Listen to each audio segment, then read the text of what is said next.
You're listening to the newest episode of Life Equals Choices, Choices Equal Life, with your host, Kim Olver. Hi, this is Kim, and today I want to continue our February focus on relationships with this show I'm calling Sex and Romance. It's probably apropos to speak about this the week after Valentine's Day. How was your Valentine's Day? Did you have the communication about what you wanted that we talked about last week? Maybe you were hoping for romance and your partner was hoping for sex. Are you in a relationship? One of you prioritizes sex and the other prioritizes romance. Naturally, people generally like both. But if you had to choose one, would you and your partner choose the same thing? Do you find yourself wondering whatever happened to the sex or the romance in your relationship? Did it used to be much more frequent than it is now? In my work with couples, I find it's quite common for partners to not prioritize equally in the sex and romance department. When everything is new, pheromones are raging, and both people are trying to please each other, there's an endless supply of sex and romance in the beginning of a relationship. Later, as time gets short, the high of the newness starts waning, and maybe even children are born. You each begin to pull back a bit from the part of the sex-romance dance that isn't your priority. This can lead to a dance that isn't your priority. This can lead to a lot of confusion, disappointment, and eventually anger. People often wait to seek professional help after the symptoms of unhappiness in their relationship has gone on far too long. What can happen over time is the synchronistic can turn into a game of relationship warfare. When you know what your partner is craving and you aren't feeling understood by them, you tend to hold back what they want in an attempt to punish and control them. If your partner prioritizes sex, you stop being sexual. If your partner's romance, you stop being romantic. Perhaps you're both thinking, I'll do more when you do. What's wrong with that? Well, you're both unhappy and neither is willing to take responsibility for taking that first step. Can you see where the future of that relationship is going? Right. Nowhere. This is a slippery slope and can lead to some difficult times in your relationship. I love when clients come early on, when they notice a change, so they can get on top of it before it becomes a solidified habit. I had one client recently, let's call her Lindsay. New baby, husband feeling left out. Baby takes up all her time and energy. She's in a full-time management job with no energy left for sex or romance. Not even sure she likes sex anymore. She didn't drag her husband in to see me. She took responsibility for her part of the problem. She knew this change started with her and she was unhappy. She recognized the part she was playing in her husband's unhappiness by not prioritizing sex.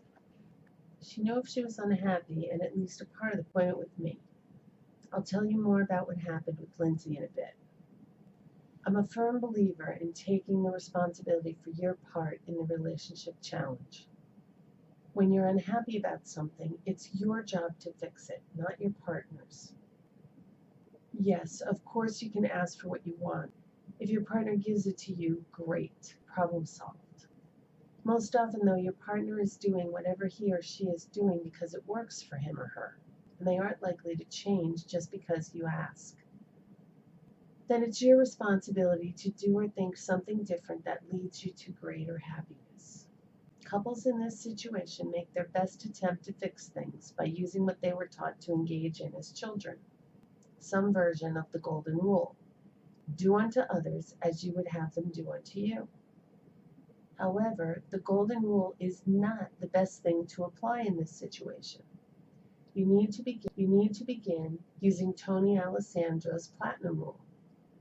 Do unto others as they would have you do unto them. When using the golden rule, the partner who prioritizes sex over romance will make sexual overtures towards their partner who's craving romance. This leaves the romance partner that they are only appreciated for their ability to be a sex machine for their partner. Similarly, the romance partner will make romantic overtures towards their sexual partner, hoping for reciprocation, and the sexual partner is feeling like they're only called upon for warmth and comfort and may feel like they're being teased.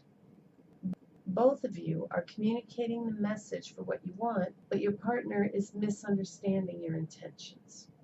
You both want to move closer to one another, but in order to have success, you must communicate your message in the way your partner can understand, so they will lean into you rather than pulling away.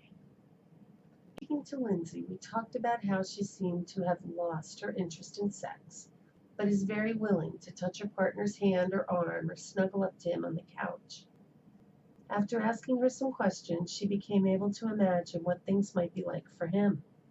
He wants to express his love for her by being close in sexual intimacy. He is tired too from a long day with their child as a stay-at-home parent and wants nothing more than to reconnect with Lindsay in a sexual way. Her rejections feel particularly harsh to him as he's craving her physical closeness. Makes it known to her that he is interested in sex. She admitted her thoughts were none too romantic or sexual. She was thinking something like, I can't believe you're asking me to have sex right now. Don't you know how tired I am after working all day? And I've spent no time with the baby, so I want to be involved with his bedtime. Ritual, and then I'm headed to bed. Can't we just cuddle tonight?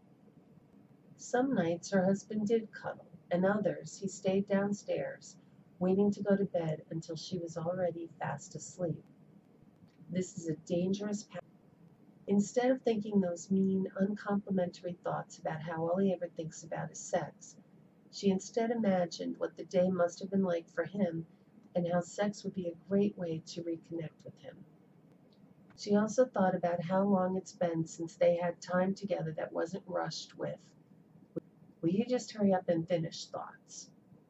She thought back to the time in their lives before kids when she absolutely loved sex and had an insatiable appetite for it. She remembered how much she loved her husband and how the needs of their relationship included having sex. When she came back for a follow-up session, she was quite happy about how things worked out. She found it quite remarkable how changing her thinking wasn't as hard as she thought it would be. Remembering how much she loves her husband and how much he sacrificed to be the stay-at-home parent helped her generate the loving sexual feelings towards him that she needed to want to be sexual. Instead of wishing the act to be over, she found herself initiating and even enjoying the sex. And surprisingly, to her, not to me, she mentioned how her husband was more loving and romantic than he had been in quite some time. When you change your behavior to engage the platinum rule instead, magic can happen. If you want more sex in your relationship, you need to be more romantic towards your partner. If you want more romance in your relationship, you need to be more sexual. Some people may argue they shouldn't have to engage in any behavior they don't want to, and quite frankly, I agree. No one should force you, and you shouldn't even try to force yourself. Before you try out new behavior, you need to be receptive to the idea that you're doing what's best for the relationship, not necessarily what's best for you. A lot of times we're reluctant to change until our partner demonstrates a change first, which results in a stalemate, even when we know taking the first step will help the relationship. It's like you're afraid taking the first step makes you more vulnerable somehow. I don't know about you, but I'd rather be more vulnerable on the side of the relationship than protected and righteous in a position of not changing until you do. This isn't a contest, it's a relationship. If it's worth nurturing, then take the first step. If you're rejected, go ahead, try again. Decide how many times you're willing to try for the good of the relationship. If it's 3 times, do 3. If it's 20, do 20. And if it's forever, never give up. Keep trying. Give it as many times as you think your relationship is worth.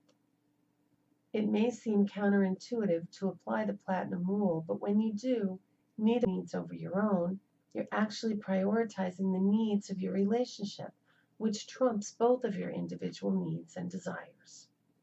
Try it. I know you'll thank me. If you're enjoying Life Equals Choices, Choices Equals Life, please invite others to listen and subscribe. I hope you'll join me next week for Gary Chapman's The 5 Love Languages. For those of you who have never heard of them, you'll be glad you do. And if you already know, it will be a great review. Talk with you then. This has been another thought-provoking episode of Life's Choices Equal Life. To listen to past episodes, please visit our website at www.therelationshipcenter.biz/podcast and remember to subscribe.